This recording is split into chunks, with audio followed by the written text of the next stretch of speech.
कसे आहात मित्रांनो, वापस घेऊन आलो आहे तुमच्यासाठी एक व्हिडिओ. कोणत्या शो बद्दल? तर बिग बॉस शो बद्दल. ही व्हिडिओ सुरू करायच्या पहिले मी तुम्हाला एक व्हिडिओ दाखवून देतो. त्याच्यावरून मला हे दाखवायचं की सध्याचा जो बिग बॉस शो चालू आहे तो कसा चालू आहे. तर ही व्हिडिओ बघा. अरे वा, काय बोलते, कळते ना तुम्हाला ती काय बोलते?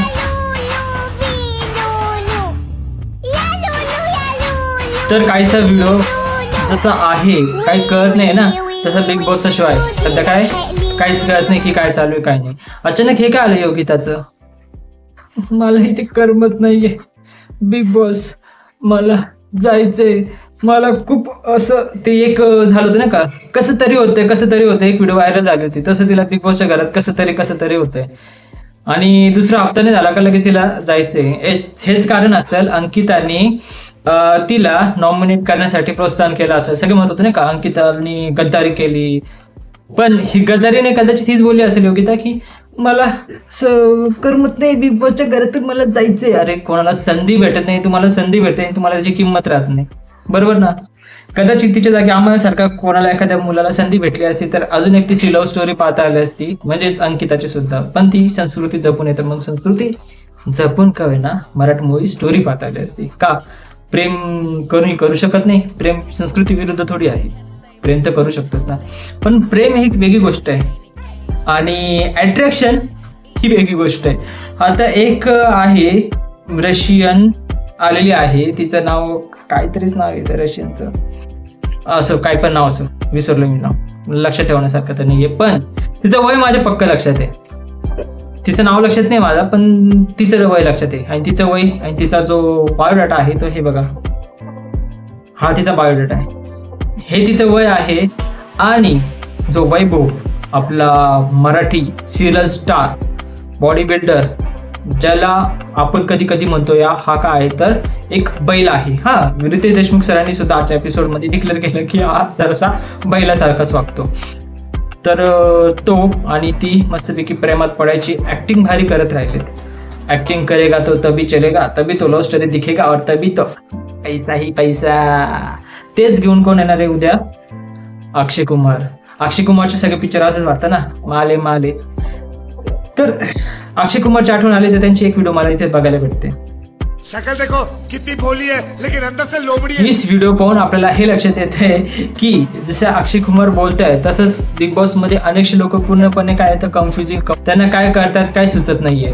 आणि जसं योगिताला बाहेर जायचंय, ऍक्च्युली योगितापेक्षा बाहेर जाण्याची गरज कोणाला आहे ते पण आज स्पष्ट वापस झालेला आहे, तो दामलेला विचारतायत. सगळ्यांना विचारलं, जसं माझं मागच्या व्हिडिओमध्ये बोलणं झालं होतं की एक कोण आहे निखिल आणि कोण दामले. त्याचं एक भारी मुद्दा होता, असं सकाळी इकडे असतो तर संध्याकाळी तिकडे असतो, तो कोणत्या दिशेला असतो त्यालाच कळत नसतं. सध्या काय चालू तो स्वतः कन्फ्युज आहे आणि हे कन्फ्युजन त्याला कधी काय कळत नाही.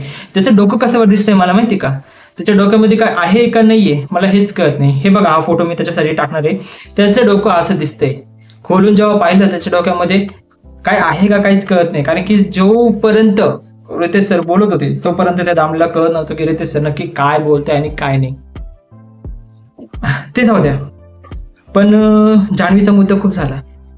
मागच्या हप्त्यामध्ये जान्हवी थोडीशी शॅडो मध्ये होती, टॉप 6 मध्ये. पण मी बोललो होतो जेव्हा तुम्ही माझी पुढची व्हिडिओ आहेत मी जे टाकेल आहे की टॉप 6 प्रेडिक्शन कोण असणार. अर्थात माझं मत 10% चुकतं पण 90% बरोबरच असतं.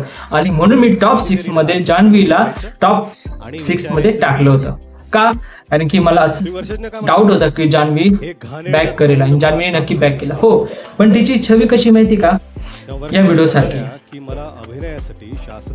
तिला शुभ्रताने समोर नाही यायचंय तर तिला तोंडाला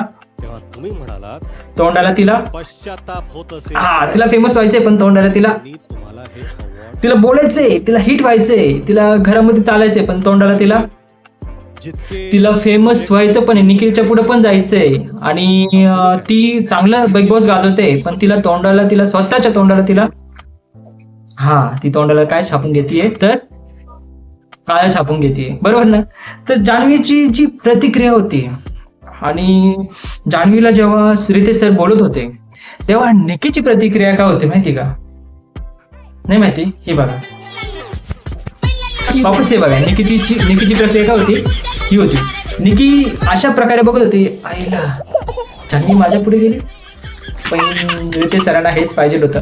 रितेश सर नाही करून हे सांगत होते की जर का जान्हवी आणि निकी जर का स्ट्रॉंग आहेत तर दोघींनी एकमेकांशी भिडावं आणि वैभव प्लस कोण आहे तो अरबाज, वैभव प्लस अरबाज आहे त्यांनी एकमेकांसोबत भिडावं. म्हणजेच काय, थोडंसं एंटरटेनमेंट पाहायला भेटेल. अर्थात एंटरटेनमेंटची गरज आहे आणि हे थोडंसं नोटीस द्यावं लागतं. रितेश देशमुख सरांनी चांगल्या प्रकारे नोटीस दिलं, पण ते नोटीस त्यांनाच नाही तर सगळ्यांना कळलं आहे की रितेश देशमुख सरांना कोणामध्ये भिडण लावायची. ही भिडण लावत असताना कुठेतरी सूरजच्या बाबतीमध्ये जे रितेश सर बोलले पॉझिटिव्ह बोलले आणि ते चांगलंच वाटलं, तो पॉझिटिव्ह चाललाय. पण टॉप 6 मध्ये तो जाण्यासाठी त्याला गेम खेळावा लागेल आणि त्याला गेम खेळायचं म्हटलं तर त्याला काय व्हावं लागेल तर निडर व्हावं लागेल. बरोबरच ना. अजून एक आहे, जेव्हा मी शो पाहत असतो तेव्हा मला एक व्यक्ती आहे तो काय बोलतो त्यालाच कळत नाहीये, तो आहे म्हणजे डीपी. कंटिन्यू बडबड बडबड बडबड बडबड करत राहतो, कधी काय जोक्स मारतो कधी काय म्हणजे लिमिटच्या बाहेर आहे त्याचं बोलणं. काय आहे नक्की काहीच कळत नाहीये. म्हणजे एक शब्द आहे त्याचा, जस्ट जेव्हा जान्हवी हिचे पाय दाबत होती वर्षा उसगावकर यांचे, तेव्हा तो डीपी हा बोलला होता की भूक आहे तिला. हे म्हणजे इथे हिट झालं. अशा प्रकारचे शब्द जर का बोलत असेल भूक आहे तिला आणि त्याचे चेहऱ्याचे एक्सप्रेशन पण थोडेसे चुकीचे वाटतात. म्हणून कदाचित मला हे डाऊटच होता की हा व्यक्ती कसा आहे आणि अशी व्यक्ती टॉप 6च्या त्या केपेबिलिटीचे नसतात आणि ते कधी ना कधी लक्षात येतं आणि चान्सेस आहे डीपी खूप चांगलं इन्व्हॉल्वेशन असून आणि जाऊ शकतो तो बाहेर. आणि एक आहे त्याचं काय बोलणं काही समजतच नाही आणि तो देखावा पण करतो, म्हणजे त्याच्या मनामध्ये काहीतरी आहे. अक्षय कुमार यांची व्हिडिओ वापस बघा, शक्ल देखो कितनी भोली है लेकिन अंदर से लोमड़ी काय बोलत नाही ते असं, त्याचं बोलणं मला असं दिसतं. जेव्हा बिग बॉसचा शो चालू असतो त्याचं बोलणं मला असं दिसतं, म्हणजे काहीच कळत नाही नक्की काय बोलतोय ब्ला ब्ला ब्ला, पण त्याच्या मनात काहीतरी असेल. हा म्हणजे जेव्हा तो मुलींसोबत असतो तर अरे त्याचं वय कमी नाही रे, त्याचा बायोडाटा पण पाहून घ्या, 22 वर्षाचा आहे तो, तर तो पण काही छोटा नाहीये. मुलींना म्हणा त्याच्यापासून जर लांब राहा, तसं जवळ जाऊ नका. दुसरी गोष्ट अजून एक आहे, हे सर्व चालू असताना अजून एका गोष्टीवर नोटीस करणं महत्त्वाचं आहे. जी रशियन आलेले आहे आणि जो वैभव आहे त्यांचं काही पण मॅटर असेल आहे का नाही, सुरुवात आहे का नाही, त्याच्या ट्रायंगल चांगले सर चान्स देत होते घुसायचा. ती रॅपर आहे तिला, पण ती रॅपर त्याच्यापासून लांब जात होते. भेटतोय चान्स घुसून जायचं, फेमस व्हायचं. आणि रितेश सरांनी अजून एक नोटीस आणलं की जर का तू घुसली तरी फायदा कोणाचा आहे तर तुझा पण आहे, शो मध्ये पुढे जायला फायदेशीर आहे. आणि अजून फायदा कोणाचा आहे, अर्थात वैभवचा आहे. हा आठवलं मला नाव, एलेना नाव आहे तिचं, जी रशियन आहे तिचं. ओके, आता हे सर्व चालू असताना एक महत्वाचा ट्विस्ट येतोय. तो ट्विस्ट असा आहे की यांच्या मागे म्हणजे हे सगळे माकडं जेव्हा एकमेकांशी भांडत राहिलेत किंवा मांजरी एकमेकांशी भांडत राहिलेत तेव्हा कोणीतरी मलिदा खाऊन जाते आणि ती मलिदा खाणारी आहे तर अंकिता. अंकिताचा गेम या ठिकाणी थोडासा चांगला वाटतोय, विचार करते, ऑब्झर्वेशन करते आणि अंकिता गेम मध्ये सगळ्या गोष्टी काय असते तर पाहते. भलेही तिचं वीकेंडला जास्त बोलणं झालं नसेल पण जेवढं पण झाले तर तारीफेजोगं झाले, पण तिच्याकडे ड्युटीज द्यायची जबाबदारी होती. ती जी ड्युटीज याला दिली आहे, आपल्या सूरजला दिली आहे, ती त्याला न देता दुसरं कोणाला तरी देऊ शकले असते. मग तिने ड्युटीज त्याला का दिली साफसफाईची, का दुसरं कोणी करत नव्हतं का ड्युटीज? आणि ह्या ड्युटीज रितेश सर यांनी ह्या आजच्या दिवशी आणलेल्या आणि ते खरंच भारी वाटले या सॅटर्डेला. आता उद्या अर्थात नवीन नवीन कलाकार येणार आहेत आणि जमलं तर मी सकाळी व्हिडिओ टाकेलच त्याबद्दलची, पण आत्ता इनफ, इथपर्यंत व्हिडिओ होऊन जाऊ द्या आणि बाकीची व्हिडिओ तुम्हाला उद्या पाहायला भेटेलच. बाकीचं खूप बोलायचं आहे, जास्त व्हिडिओ मोठी करत नाही, पण खूप सारे पॉईंट्स आहेत ते मी तुमच्यासमोर आणले आणि अर्थ तुम्हाला बघायला बरे वाटले असेल, मजा आली असेल.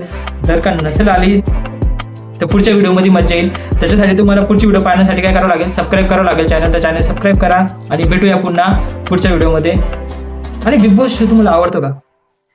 ज्यांना आवडत असेल खूप आणि खूप फॅन असेल बिग बॉस शोचे, जेव्हा त्यांनी हा शो पाहिला असेल तेव्हा त्यांना हे राखी सावंतचे हे शब्द आठवतील. आता राखी सावंतचे पूर्ण व्हिडिओ पाहूनच घ्या, पण हे लक्षात ठेवा जोपर्यंत राखी सावंतची व्हिडिओ चालू आहे तोपर्यंत चॅनल सबस्क्राईब करायला विसरू नका. आणि मी पण पाहून घेतो राखी सावंतची पिक्चर. अरे ऊपर जाना है मेरे को, चांद पे ऊपर मरने थोड़ी जाना है. मैं चांद पे जाऊंगी. आप चली जाओगी तो हमारे इंडिया का क्या होगा? मर थोड़ी रही हूँ मैं भाई. तू तो ऐसे बोलते देवा क्या हो गया भाई. मैं रॉकेट में, मुझे 3 दिन खाना नहीं खाना है स्टार्टिंग के. बोला है वो जो देंगे जितना उतना ही खाना है. तुम्ही डाय हार्ट फॅन आहात बिग बॉसचे आणि तुम्हाला हा शो पाहायला भेटतोय तेव्हा तुमचं मन असं म्हणतंय. मुझे बताया ना प्रोसेस इसका क्या है. आपको एकदम स्लिम ट्रिम रहना है. 3-4 दिन खाना नहीं देंगे, आपको पानी पे रखेंगे और जो जितना पॉकेट रहेगा उसके अंदर सब पता है मुझे. ने तो नासा में एप्लीकेशन दिया हुआ है. नासा में? Okay tata bye bye.